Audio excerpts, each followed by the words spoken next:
Hello everybody, so this video is the upgrade on my boat. The 18-foot Mako center console. Bought it in 2010. It's a 2009 model, but it was brand new when I bought it in 2010. That's the last year they made the 1801.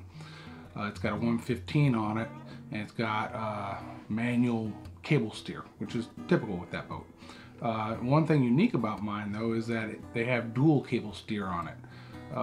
Which is unusual for a boat of that size with that size motor. So the issue I'm having, and you'll see it in one of the clips that I add to this video, is that the steering is freezing up. One of the cables doesn't go through a sealed sleeve like the primary cable does, right? I'll call that one the secondary. It's just a sleeve, and stuff can get in it because there's no seal and there's no way to lubricate it other than putting something on the shaft itself as it goes in and out. The other one has a Zerk fitting that I can grease it and everything. So this thing froze up on me a couple years ago. I was taking my daughter and the grandbabies out on the lake for a first fishing trip for them on my boat, and backed off the trailer and realized I couldn't turn that sucker, so it was a fiasco getting it back on the trailer. That time it took me a week or two to get that thing broke loose, and I ended up having to put a pipe wrench on the shaft that comes out the end and just crank on that. I sprayed all kinds of things in there to try to lubricate it and break it free, and nothing was working. I finally broke it loose. This time it froze up. I tried everything again. It just happened, I don't know, a month ago, and it would not break free even with a pipe wrench. So I posted on Facebook my frustration that I was gonna have to do something with it. And one of my buddies, Robert Aguilera, and I thank you multiple times, Robert, suggested a hydraulic steering system, and gave me a link to one, and then I went and found it on Amazon cheaper. So I went ahead and bit the bullet and bought it, because it's a matter of, taking it to the shop this time, paying a few $100 to get it fixed. Then I'm going to do the hydraulic steer on it eventually anyways, next year early. So it's like, why do that and just spend the money now, get the hydraulic steer kit? So we did. So that's what this video is. It's not an exact step-by-step here. I turn this nut and I use this wrench. It's more of an overview of the process of changing out and how it went for me. Like most projects, I do a lot of projects, vehicles, house, yard, boat now. They don't always go as smoothly as you think they're gonna go, and so I've come to expect that a little bit. All right, so no more delay talking. I've just wasted over 2 minutes. Let's get to the work on the boat and introduce you to the new steering system. If you look right in here, all right, this is the shaft that helps steer it. Okay. These two ends go on these two pieces here. These are the ends of the cable steering setup. All right, these two here. This is actually, this is an unusual setup for a boat that's only an 18 foot with a 115 on it. Usually you got a single cable steer on a boat this size, but for some reason they put dual cable steer on this one. And the problem is the dual cable steer. This primary, right, the single one goes through this housing here. It's sealed, and it has a Zerk fitting so it can be lubricated, right? Not an issue. This one, however, goes to this tube here that is not sealed. There is no Zerk fitting, and this is the one that keeps locking up inside of here. Right now, I can't budge this, right? Pipe wrench, nothing will move it. All right, I talked a little bit about the boat and the steering, what we're going to be doing, so let's do an unboxing on this steering system I just bought. I'll hook you up here. That should be a good angle right there for you. Get my water wires off of there. One of the first things it came with, which I already have taken out because I have opened it already, is the manual. It has pretty good instructions in there on how to put it together. We'll find out how good when I do it. Let's see what we got down here.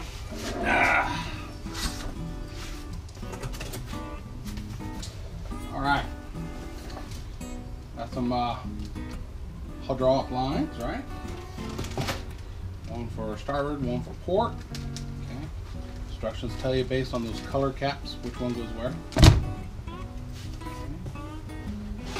The actual hydraulic ram. This is what's going to make everything do what it's supposed to do, right?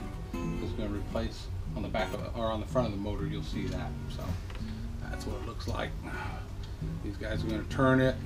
Those hydraulic lines are going to hook up on these guys here and here. You're going to have bleeders to bleed them. Just like a brake system, a hydraulic brake system, you're going to have to bleed it. that's the one point where I'm going to have somebody help me. Audrey or somebody's going to have to help me, because somebody's going to be able to turn the steering wheel while the other one does the little nut to bleed it.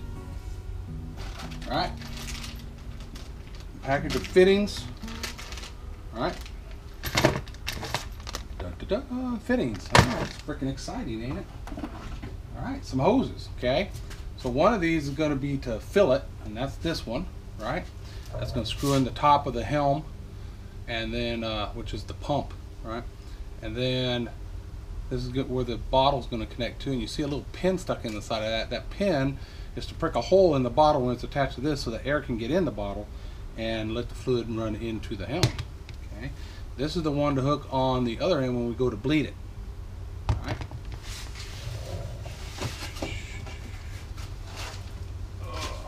There is the first thing we'll probably install. This is going to require some drilling and cutting and all kinds of fun stuff. That's our new Helm, right? There's the cap. It's going to be sitting in the boat just like this in the center console. This is the cap to fill the hydraulic fluids. Steering wheel goes on here, right? And I'll show you that. I got a new steering wheel for it too. I figured I'm upgrading. I might as well all the way upgrade. A couple of these caps come off. That's where the hydraulic lines are going to hook inside the center console. Okay. All right. One more thing they gave us, which is pretty handy to have. Can't operate without it. Is the hydraulic steering fluid. Okay. Now, you know, you get certain manufacturers say you got to use their this and that, you know, fluids or whatever.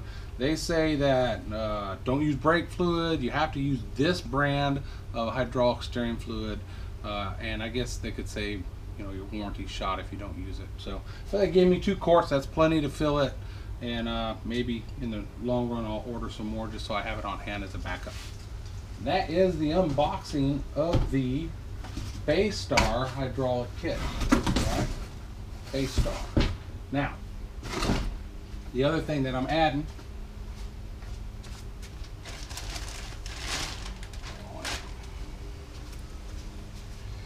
is the new steering wheel, baby. You're gonna upgrade. You might as well upgrade all the way. Mine doesn't have the little knob on it. I've wanted it. I bought an aftermarket one that's sitting over here somewhere in the junk pile because it wouldn't fit on my steering wheel. My steering wheel is too thick. It was a little rinky-dink one. So, nice steering wheel to top it off. Hopefully, this all works together, and we're about to find out. So let's do this. It's install time, people. We're going to install shit.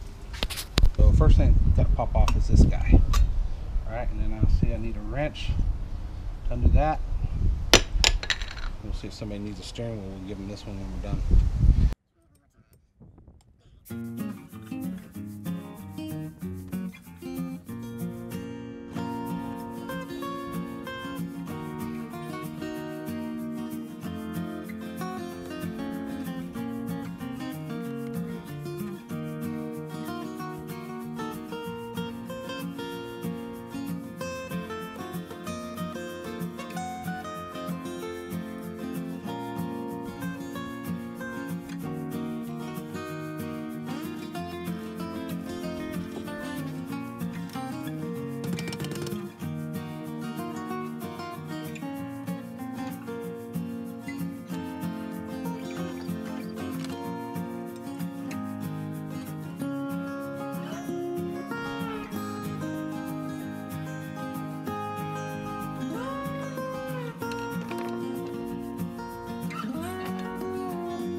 Success. I was gonna like keep it, maybe give it to somebody if they need one, but I'm tempted to throw this thing straight in the trash can.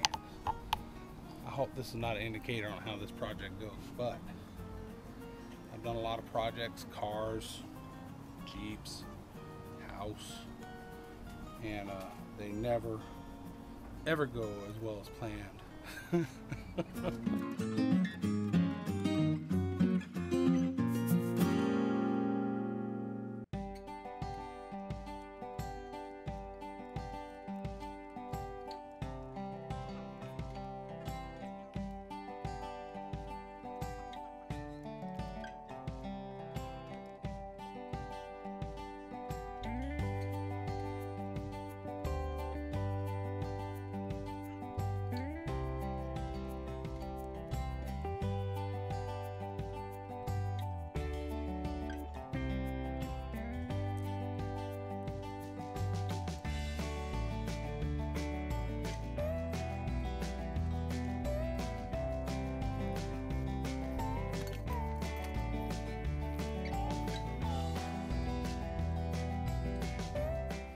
problem with this Mako setup, the only access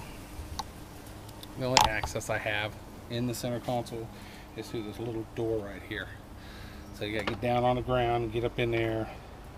And then of course, I love my cooler seat setup, but that is kind of in your way when you're trying to get down in there and do anything. So we'll have to see how this works.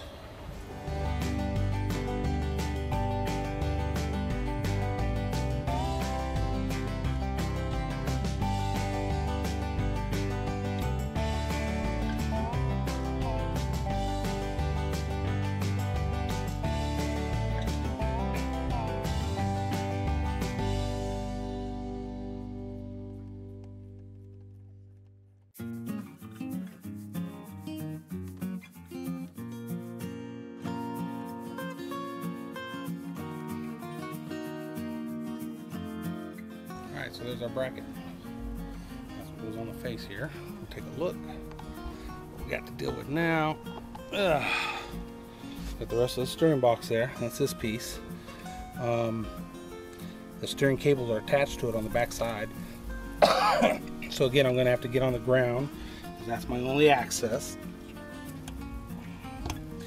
So I have to get on the ground, get up under there, and unhook those steering cables. But so far so good. We'll see. Alright, so we'll start working on getting that steering gearbox out. There it should be. I gotta get the steering cables out of her still, so that's what we're working on now. And with your assistance, or you're just gonna watch. You won't provide any assistance, will you?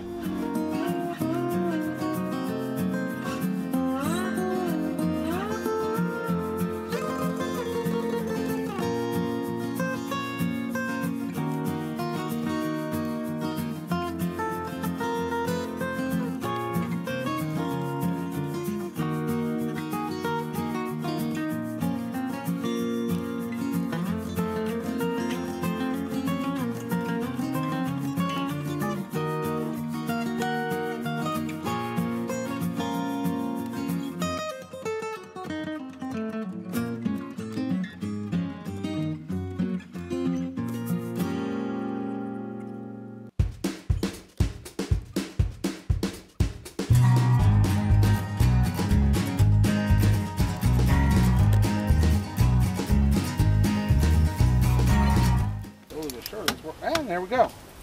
Hey, we got it off, boys and girls. So what I'm assuming is that these two tubes that I took off first, these ends were just running in and out of these guys. There was just someplace for them to go because they're capped. So there you go. I don't know. I've never done this fur. But now I know the fun part. We go to the back to the motor. We got to remove the cables from that end. We got to attach something to them on this end so that when we pull them through, it pulls my new cables through. And that's probably going to be one of the most unfun parts of all this, and I might have to break down and get assistance on that. So we'll see.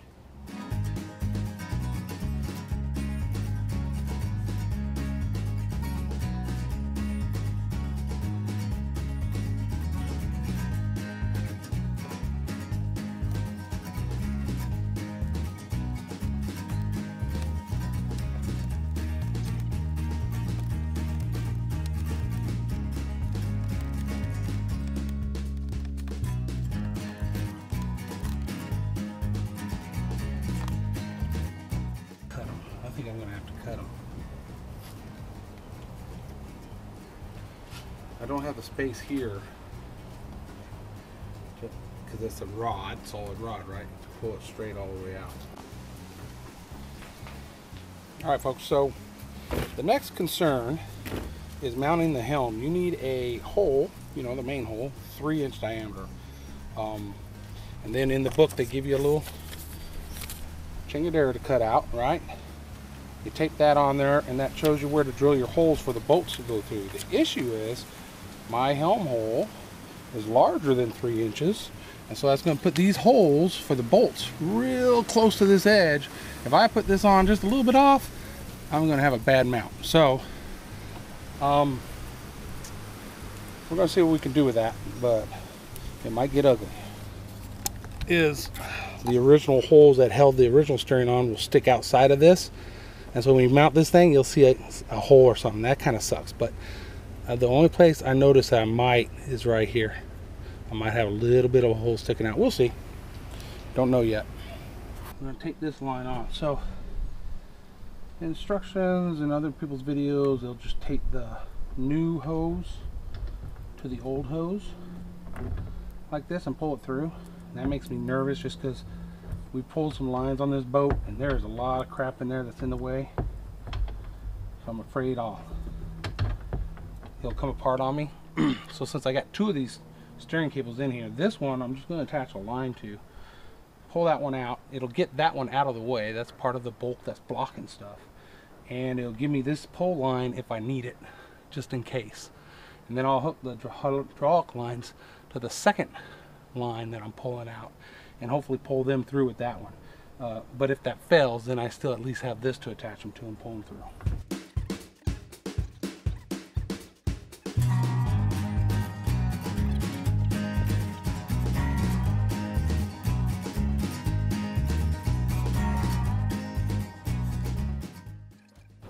Oh, there's our rope. I'm good. All right, that one's done. Okay, I gotta just take off all this tape, and now I've got a line from under the center console to here that I'm going to leave for other things. You know, whenever I run anything for a transom, anything. All right, so we got that line through for the just in case. Even if I don't use this, it's going to stay, so I can use it in the future, like I said. Now I got the other two hydraulic lines that need to go in. And it's going to be, you know, that's a little bit more stuff I'm pulling through at one time with this line. So I got to tape them on real good and just hope that it don't tear them up.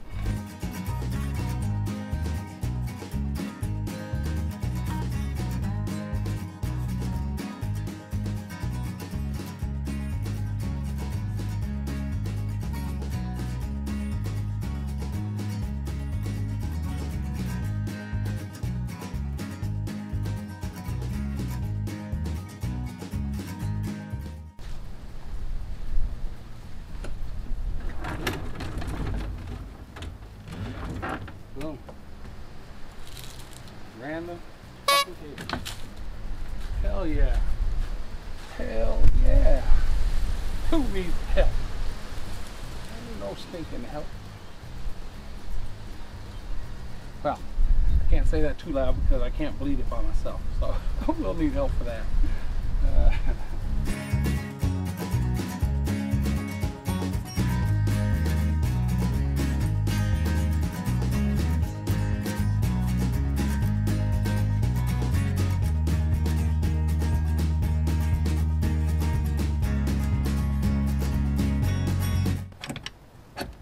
There you go. There you go. So all it was this mug. Yeah, he's pretty seized up too. I bet you that's one of the issues I have with steering too. That's like a socket. It's supposed to move. That mug is not moving. So that was probably one, not the issue, but I'm sure that was a contributing issue. That just don't look like it's going to fit the way they want it to fit. They show it mounting from underneath, and there's just not a lot of space in there. This is one point where we got to go against what the manual says to do. It shows multiple ways of mounting this depending on your engine. It says for a Mercury 90 to 115 from 2002 to present, this mounts up underneath the tiller arm, and then you bolt it from below and nut on top. However, the tiller arm on their example that they show you looks nothing like that. It sticks out, it has 3 holes, and you pick the hole to put it in. This tiller arm stops right here. There's only one hole. And I don't know if because it was that dual cable steer or something, that's why it has a tiller arm like that. But it looks like the only way I'm going to put this on is just like it's going right now. Bolt from the top, it's going to sit on top, bolt from the top, and then nut on the bottom. So let's hope that works. So this guy ain't tightened all the way down, it's just started. And then these guys, the support tiller arms, I'm going to go into the support tube. They're not tiller arms, I just made that up. It's completely inaccurate. And what you have to hope is that they all line up together. So now we're going to get these Nice thing about that tiller too, it has a certain fitting, so I can always grease them more. Actually, put a little bit on that guy too. I should have done that on the other side. I will. Okay.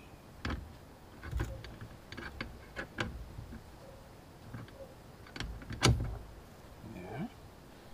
Alright. Alright. This guy, a little bit of grease, a little more grease than that. Everybody gets grease in this operation, they say. This guy, that, he's on.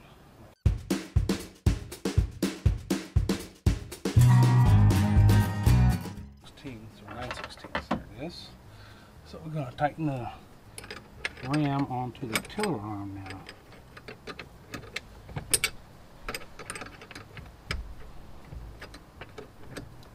Alright, so we got the ram completely installed. That's the piece right there. It says BayStar on it. It's mounted to the motor properly. Everything's ready to go. So basically we got the lines to hook to the ram. We got the lines to hook to the steering, right, which is actually the pump, right? And then we have to install it. It's just sitting there, it's not mounted in because I want to be able to access the back of it to install those lines to it. Install the steering wheel and bleed the system. Good morning. We're getting ready to roll into day 2 of the hydraulic steering install. I told you this wasn't something I was going to try to bust out in one day. Got a lot done yesterday. We'll recap. My goal today is to get the helm all hooked up, steering wheel installed, the hydraulic lines all hooked up, and then the last thing to do is to bleed it. You see the ram is installed. Everything hardware wise is ready to go. Right, we got the 2 lines here. Okay, one's going to attach here, or actually here, and the other one's going to attach over there.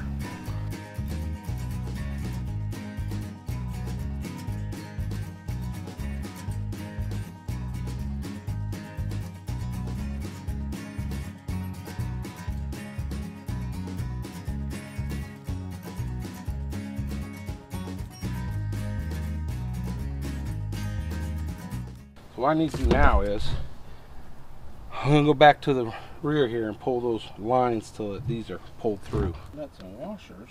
I'm going to lay down, go from underneath to get the bottom 2, and then I'm going to pull off this gauge cover to get at the top 2.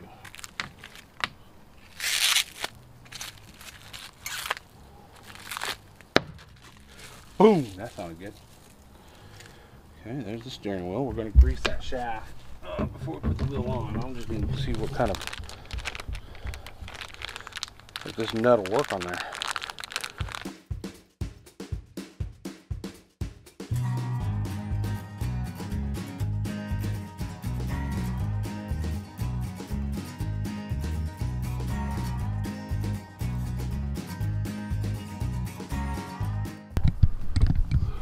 We are done on the helm.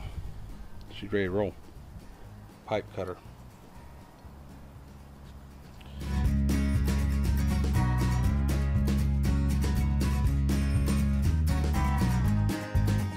Alright, so I move the engine back and forth, up and down. That's its furthest location. This thing has to be long enough to go that far and still have at least a 3.5-inch bend. Right, no tighter bend than that. So I'm thinking I cut it and mount it at its furthest location, and it should be good to go at its closest. It has a 3.5-inch bend there. This is where it gets nerve-wracking because I can't, once I cut it off, I can't put it back on. Alright, let's jump up in there and see what we can do.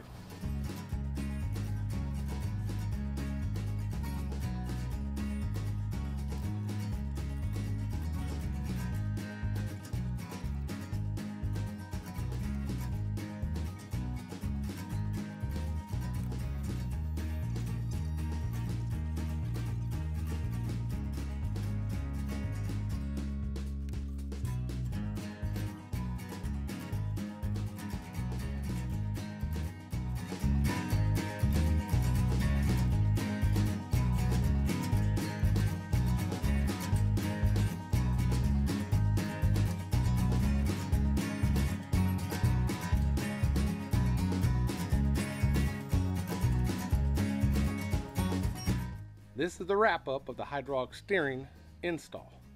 And what you didn't see there at the end was bleeding the lines because Mr. Willis, that's not true, my battle buddy, who does not like me videoing anything, decided not to remind me to get the video camera. So there's no video. It's not a big deal. I'll show you real quick what we did. So there's a port at the top of the helm where you put the fluid in. So you hold a bottle up with the hose. It all comes with all that, even the fluid. Poke a hole in the bottom of the bottle. It comes with a pin to do that, and it starts running into the helm. You have the motor all the way to one side, right? And then this is your bleeder. So there's a hose hooks on here, comes with that hose, and then a container it doesn't come with. So you put a container of whatever you want to collect what's going to come through. So I got the motor that way, got that off, got it hooked on, loosened this little nut right here so that the fluid can start coming out, and the air, that's the thing you're getting out of there.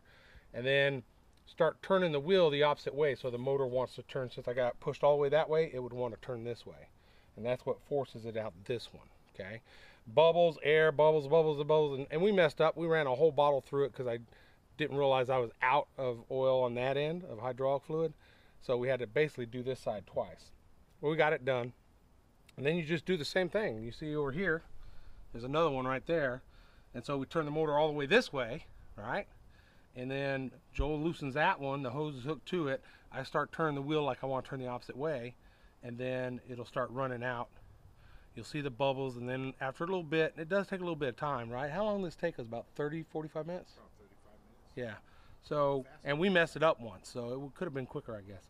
Fast on that side. After a while, all of a sudden, the air stops, and you just tighten that nut back up, and you're done. And then a way to check it, the motor shouldn't, you shouldn't be able to push the motor, which can't push the motor either direction. That's one way. And then the number of turns from crank to crank is supposed to be 5 full turns at least, and we have 5 full turns on the dot from crank to crank. Not absolutely done. I gotta come back with some zip ties and clean up some of the wiring and stuff. The hoses, I gotta put the gauge cover, you saw me remove that so I could get the back of the pump, so I gotta put that back on, just a few screws, and then she's done. And then I don't know when the next test run is going to be to get her out on the water, but hopefully it's sooner rather than later. And that is it. So I got to thank, first of all, Robert Aguilera, my buddy, who, when I told him the issues I was having with my steering, suggested this system to me. So thanks, Robert. That was awesome. I got to thank my wife for saying, yeah, go ahead and spend $600, right? Because the hydraulic steer thing is like $540, and then I said if I'm going to upgrade it, I'm going to upgrade it. So that new steering wheel y'all saw, that was 60 bucks, about that. So about $600 right there. And lastly and leastly, because he's harassing me off camera, I want to thank Mr. Joe Willis, because I know anytime I need something, I can call on him, and he'll come over and help me out, and he has before. Mr. Willis.